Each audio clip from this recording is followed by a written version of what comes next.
Итак, эту комнату мы протянули, вкручивали в каждую доску по 2 самореза, влагу.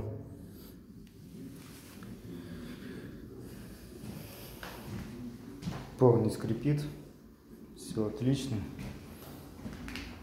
Одна доска не протянулась, и влага скрипит, поэтому высверлили отверстие и под влагу загнали пену.